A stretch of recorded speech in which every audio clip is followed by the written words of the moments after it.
Avez-vous déjà eu ce moment où, après avoir révisé comme un champion la veille de l'examen, vous vous retrouvez à chercher désespérément ce que vous avez appris le jour suivant? Si oui, vous n'êtes pas seul. L'oubli, ce petit farceur, est en réalité un aspect essentiel de notre cerveau. C'est comme si notre esprit avait un grand filtre à café interne qui sépare les infos essentielles des détails moins importants. Imaginez que votre mémoire est comme une armoire pleine de dossiers.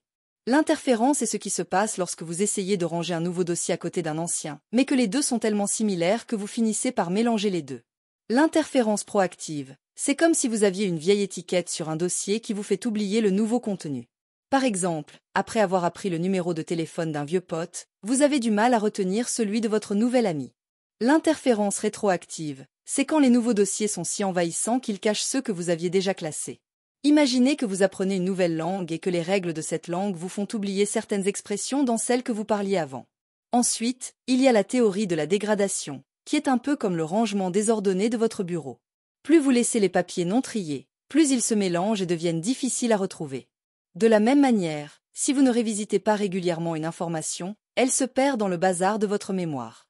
Les facteurs qui influencent cet oubli sont assez variés. L'interférence, par exemple, est comme essayer de se souvenir de la couleur d'une voiture dans un parking bondé de voitures similaires. Et puis il y a le déclin, où les souvenirs se perdent aussi vite que les cookies d'une boîte non surveillée. Ne sous-estimez pas non plus le pouvoir du sommeil. Le sommeil est comme un réparateur pour votre mémoire, renforçant vos souvenirs pendant que vous rêvez de licornes et de montagnes russes. Sans assez de sommeil, vos souvenirs peuvent s'effondrer comme un château de cartes. Le stress et les émotions sont les complices de l'oubli. Alors que le stress aigu peut parfois améliorer votre concentration, le stress chronique est comme un bulldozer qui écrase vos souvenirs. Donc, la prochaine fois que vous vous retrouverez à chercher un fait oublié, souvenez-vous que votre mémoire est en pleine opération de filtration et d'organisation, même si cela signifie parfois perdre quelques informations en chemin. Pour illustrer ces concepts, prenons l'exemple de la préparation à un examen. Supposons que vous avez étudié intensivement la veille de l'examen. Si vous n'avez pas suffisamment dormi, la consolidation des informations peut être compromise, augmentant ainsi le risque d'oubli.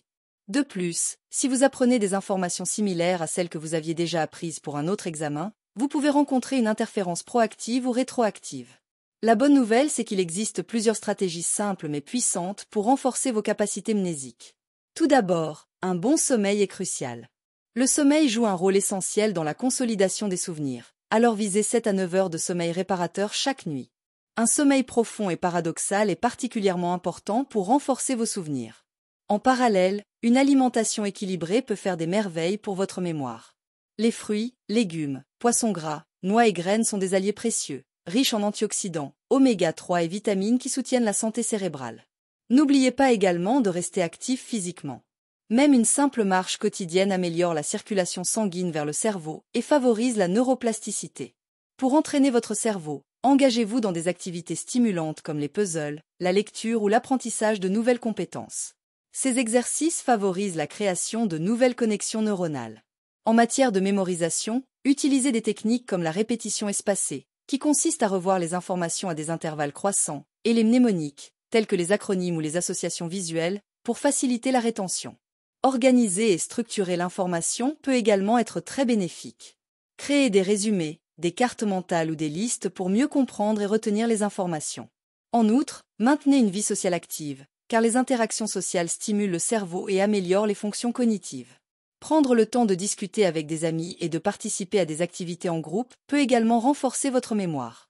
Il est également important de gérer le stress, car le stress chronique peut nuire à votre mémoire. Intégrez des techniques de relaxation dans votre routine, comme la méditation ou le yoga, pour mieux gérer le stress.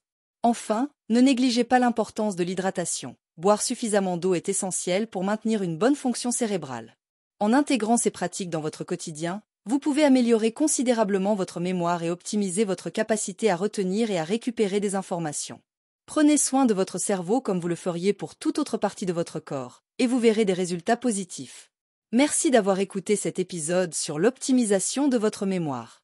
Si vous avez trouvé ces conseils utiles et souhaitez ne rien manquer de nos prochains épisodes, abonnez-vous dès maintenant à notre podcast. N'oubliez pas de partager ce podcast avec vos amis et de nous laisser un avis, cela nous aide énormément. À très bientôt pour de nouveaux sujets.